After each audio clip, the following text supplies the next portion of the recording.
সুপ্ৰভাত স্বাগতম জনাইছোঁ মোৰ ইউটিউব চেনেলটোলৈ। আপোনালোক সকলোৰে আজিৰ দিনটো শুভ হওক।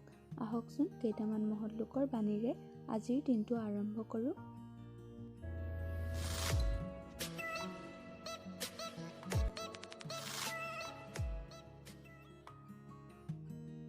আটাইতকৈ ধুনীয়া আৰু আকৰ্ষণীয় বস্তুটো সদায় ভাল নহ'বও পাৰে, কিন্তু যিটো ভাল সি সদায় ধুনীয়া। জন্মৰ পৰিচয়ে মানুহৰ প্ৰকৃত পৰিচয় নহয়, কৰ্মৰ দ্বাৰাহে মানুহৰ পৰিচয় চিনিব পাৰি। উচ্চ জাতি বুলি কেতিয়াও অহংকাৰ নকৰিবা। এজন মানুহে কোৱা কথাৰ ওপৰত বিচাৰ নকৰিবা, তেওঁ কিয় সেই কথাষাৰ ক'লে সেইটোহে বিচাৰি চাবা। কিছু সময় ধৈৰ্য ধৰা, নিন্দা কেতিয়াও দীৰ্ঘস্থায়ী নহয়। সত্য হ'ল সময়ৰ সন্তান, তোমাৰ সততা প্ৰমাণ কৰিবলৈ অচিৰেই তাৰ আবিৰ্ভাৱ ঘটিব।